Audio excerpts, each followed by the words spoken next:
Hi everyone! Most of you know me already, but for anyone who doesn't, I'm Bella. I'm a sophomore at Hillsborough High School, and I've been in youth group since right after I made my confirmation in 8th grade.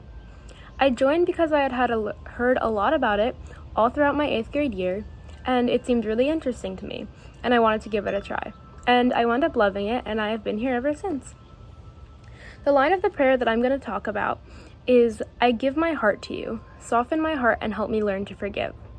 The reason I picked this line is because I feel like forgiving is something that isn't always very easy to do, yet it's very important and it should be talked about. I'm going to be talking about two main things. First, the incredible story of an inspiring woman named Immaculee Ilibagiza, and then I'm going to be sharing my own story as well. The first time I was introduced to Immaculee Ilibagiza was this past November at the National Catholic Youth Convention, or as it's better known as, NCYC. She was one of the keynote speakers at the convention who shared her own story and the lessons that she's learned through her experiences.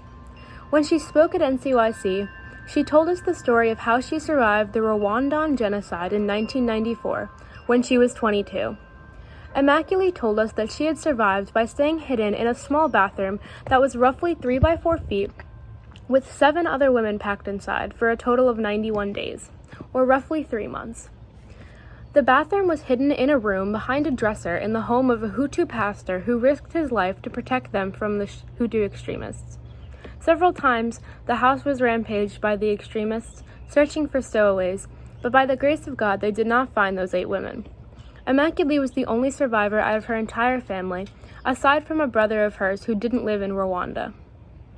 Both of her parents and the rest of her siblings were killed sometime during the 3-month genocide.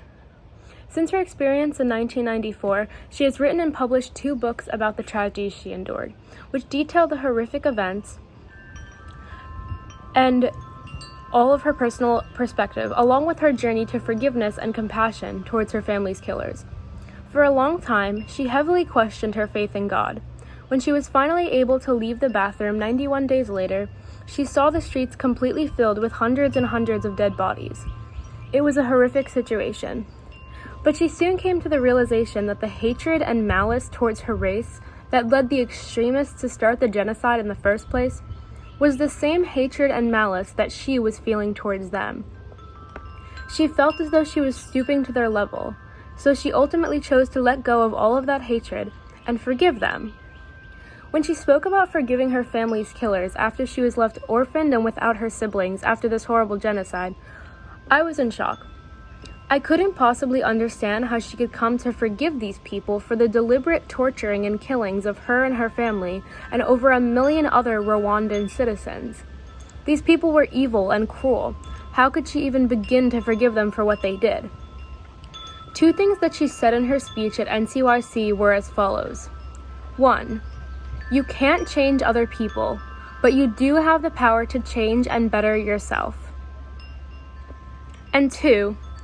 Pray for those to seem to deserve it the least, because they are the ones most in need of change.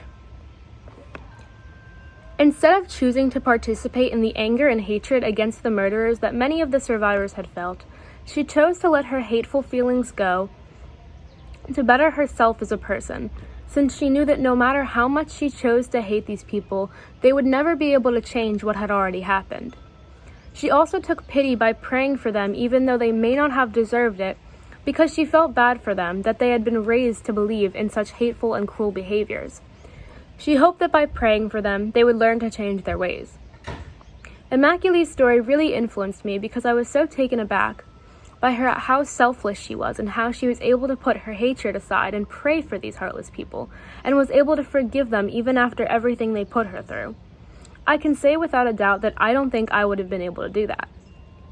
But she credits her ability to forgive them due to her strong faith in God and her belief that everyone is a child in God and deserves to be forgiven. I think about Immaculee's story often, as her strength and selflessness is still very inspiring to me. I'm now going to share a time where I had to learn to forgive and how it benefited me. Now clearly my story is not going to be as groundbreaking as Immaculee's, but it still shows how forgiveness can be a positive thing. A couple of years ago, I had several classes with a girl who I did not get along with very well. The first time we met, for whatever reason, we didn't hit it off very well. We had been placed in the same group for a class assignment that stretched over the course of a few weeks, and the tensions that came along with sharing the work and trying to get it all done increased our initial distaste with each other. Then, although I don't remember completely how it began, for the next few months, untrue rumors were being spread on both ends about things we were supposedly saying about each other, which just progressively continued to make the situation worse and worse, and push us farther apart. By the end of the year, we absolutely couldn't stand each other. After everything we had supposedly said about each other, all the dirty looks we shared, and all the fights we had, I was admittedly glad when the end of the year rolled around and I wouldn't have to work with her anymore. I was tired of constantly being angry and feeling hurt by her and giving her the same negative energy back in return. So, the summer goes by and the next year rolls around, and much to my surprise, I am again placed in many of the same classes with the same girl. I vividly remember thinking, oh boy, it's going to be a repeat of last year all over again. But then I also considered the fact that it wasn't just her fault. I too wasn't being the kindest person, and I had felt guilty for how I had treated her, even though she had treated me the same. Instead of blaming her for all of it, I accepted responsibility for the role that I played. The first time I got a chance to talk to her in person, I apologized for how things went last year and asked her to forgive me, and that I was willing to forgive her too. I didn't want to start off the year on a negative note, and I was hoping that we could simply resolve our issues. In response, she too apologized and forgave me for everything that had happened. Coincidentally, we soon realized much of what happened between us was all a huge misunderstanding. We also found out that we actually had a lot in common, and we quickly became good friends after that. Still today, 3 years later, this same girl is one of my closest friends. All because of some vicious rumors and a few bad experiences with each other, we had spent an entire year pitted against each other. I realized today, looking back, that if I hadn't taken that first step of letting go of all the hurt and anger she caused me and forgiving her, as well as asking for forgiveness myself, I likely never would have found the person who I'm so close with today. I'm glad I chose to forgive her and apologize, because it made me feel better to know that I did the right thing and apologize for my poor choices of actions, and it made me feel better to let go of that resentment through my forgiveness of her actions as well. I learned during that time that while it can be difficult, it is beneficial to forgive others and seek forgiveness rather than holding grudges and pushing people away like I had been doing for so long. With that being said, forgiveness is not always easy. Sometimes, depending on how personal or serious an issue is, or how hurt you are with what happens, you may feel like it's impossible to forgive someone, or maybe, on the flip side, to apologize and ask for forgiveness. You may think that by forgiving a person, you are letting them get away with whatever they did, and you are losing in some way. But if you really think about it, whatever was done has already been done. The past cannot be changed. So forgiving someone does not make you look weak or like you caved in. Forgiveness is not about letting someone off the hook for something they did, but it's more about letting go of the negative emotions and energy towards a person that stays with you and only causes you continual grief. Forgiveness can be a really important step in moving on. I think it's most important when faced with a situation where you are in the place to forgive someone, to consider what would make you feel like a better version of yourself and help you feel better overall. I found a line in the Bible from Ephesians 4:31 that reads, "Get rid of all bitterness, rage, and anger, brawling and slander, along with every other form of malice. Be kind and compassionate to each other, forgiving each other, just as in Christ God forgave you." I feel like this line connects to both my story and Immaculate's story very well. I chose to put aside the bitterness I felt towards someone, and I ended up with a good friend. Immaculate chose to step away from the anger and malice, and she was able to feel more at peace with herself. In both situations, forgiving the actions that caused hurt ending up being the best decision overall. I'll leave you with a quote from Jonathan Lockwood Hui. "Forgive others not because they deserve forgiveness, but because you deserve peace." Too. Thank you. Outstanding. Yeah, that was excellent. Really great.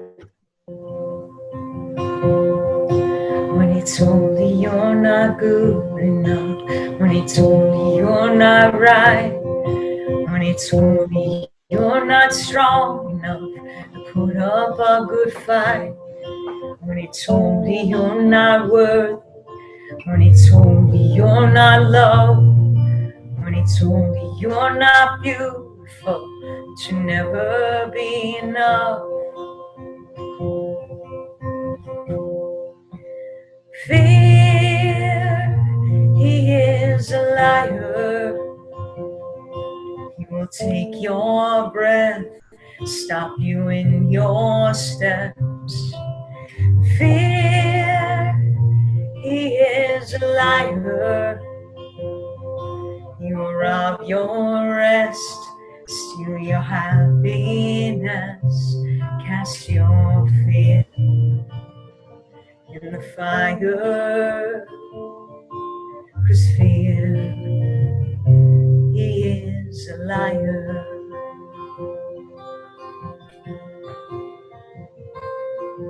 When he told you you were trouble and you forever be alone, when he told you you should run away and never find a home, when he told you you were dirt and you should be ashamed, when he told you you could be the one the grace could never change.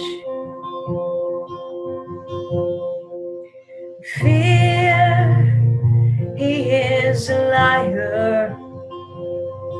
He will take your breath, stop you in your steps.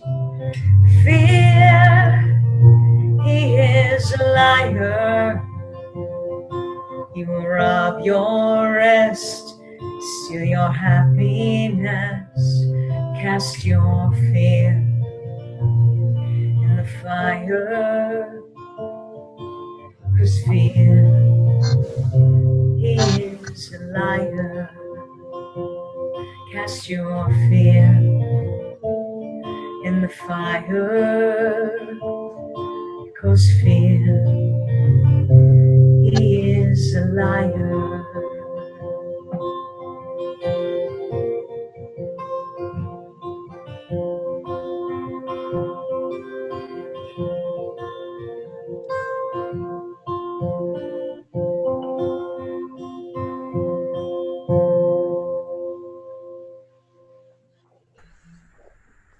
Beautiful.